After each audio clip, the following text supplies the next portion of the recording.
Welcome back, everyone, to this Obi-Wan Kenobi review, and hello there.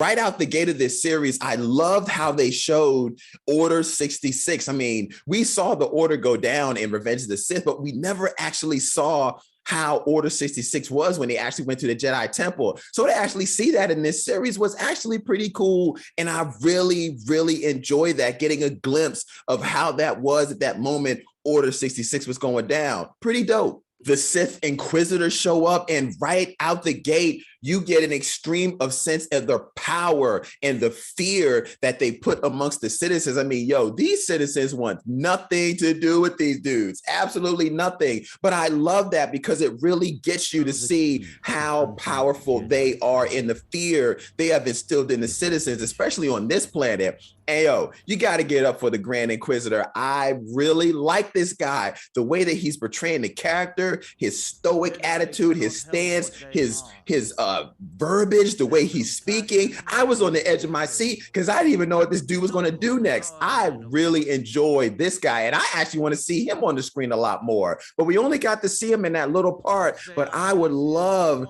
to really see this character a lot more. I'm so intrigued with him. Then we see Obi Kenobi on the assembly line, and yo, dude is struggling. He's stealing food. Times are really hard. I didn't know this was part of the Jedi Code. When did this start happening? But times is really hard. Obi-Wan is stealing food now. I was like, oh my gosh. And to know that Obi-Wan is having those sleepless, restless nights of the devastation that Anakin Skywalker has caused now that he's Darth Vader. I mean, it's been 10 years and this guy is still having nightmares and sleepless nights because he trained the guy to become Darth Vader and unleash all this horror on the galaxy. So you can really feel that he's having a hard time dealing with this. And what about that nod to Obi-Wan leaving the airspeeder for Luke? That's the exact same airspeeder that is in A New Hope that Luke is playing with. I was like, yo, that's it right there. That was really cool. I really enjoyed that nod to that airspeeder from a throwback to the original trilogy. And in this episode, we see how Obi-Wan has completely lost hope. It's about staying off the grid. It's about staying hidden. Don't get spotted. Just don't do anything to draw any attention to yourself. But in this episode, you get to see his despair, and you also really bring so much more meaning to episode 4, Star Wars: A New Hope. You understand the reasoning behind why it's called A New Hope, because at this point in time, there is no hope. Obi-Wan has completely lost all hope. So it's really good to see that, to see where it's going to end up by the time we get to episode 4, A New Hope, which that New Hope is Luke Skywalker. And I like the fact that we are seeing young Princess Leia. I mean, you get so wrapped up in the Obi-Wan series, you never get to think about, that's right, you get so wrapped up in it, it's about Luke and Obi-Wan, but you forget Princess Leia is there too. She's right there. And I love seeing that. You also get to see that contrast. I mean, here you got Princess Leia. She's living it up. She's in roll garments and the place is all clean and there's tons of food and she's got toys. And here is Luke over here on a farm, on a desert. He's a farmer and he's drinking blue milk every day. That's right, Luke. You get blue milk. And Kenobi and Obi-Wan do not see eye to eye at all. And it's really good to see that.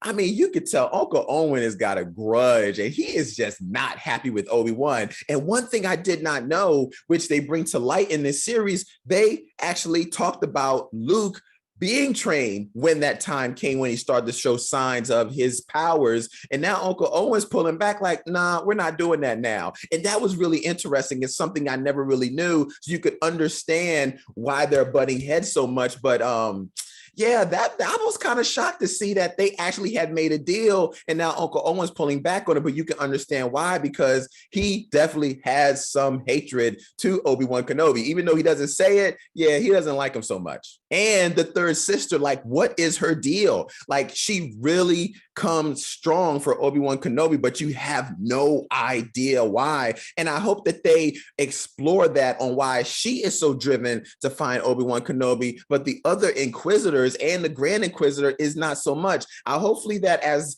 this series goes along, they start to really explore why she is so ready to get Obi-Wan, why it's like all that she can think about is Obi-Wan Kenobi, Kenobi this, Kenobi that. I hope they explore that. So young Leia is kidnapped. Bail Organa reaches out to Obi-Wan. I was like, dude, I need your help.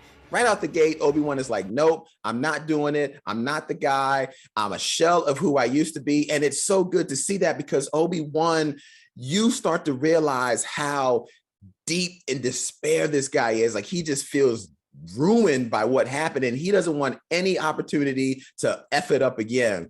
But Bail Organa comes to him and Obi-Wan is strictly saying, look, I'm about taking care of the boy. But Bail Organa checks him and was like, no, dude, Leia is just as important as Luke, and you know this, and I thought that was pretty cool. Obi-Wan then jumps in, is like, yep, you're right. He dons the robe and the lightsaber. I'm like, yes!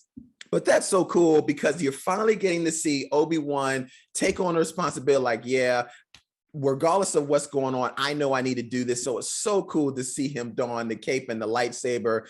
That robe and lightsaber was just so good to see him. And little cheese at the end with him putting the money in his pocket and showing the lightsaber. But hey, I like it, yo. Got to do it for the fans. And I'm a fan. I'm rocking the Star Wars shirt right now. Overall, I thought this episode did exactly what it was supposed to do. Not an overwhelming episode, not a bad episode. It did what it was supposed to do. It set up the story and basically told us where this story was going to go. It wasn't a fast-paced episode. It was kind of slow, but I think that was purposeful. The reason why I think it was purposeful is because we're supposed to realize where Obi-Wan is in his life right now. His life is mundane. No excitement. As you can see, he's doing the same thing every day. He's working on an assembly line, doing the same thing every day, watching Luke. But I think that's purposeful to show that's his life right now, because this episode and episodes in the future, and actually episodes in the future, I feel are going to get more and more driven and a totally new chapter is going to happen. And it's purposeful to show this episode in this way to know that a change is going to come once he accepts to go on this mission to save young Leia. But that's my review. Overall, I give this episode a 7 out of 10, right in the middle. Not bad, not good, but it did exactly what it was supposed to. Thank you guys so much for watching. As always, don't forget to like this episode, subscribe to the channel. You can get some new content. My name is Corey Roy, and as always, I'll see you on the next review. You can get with this.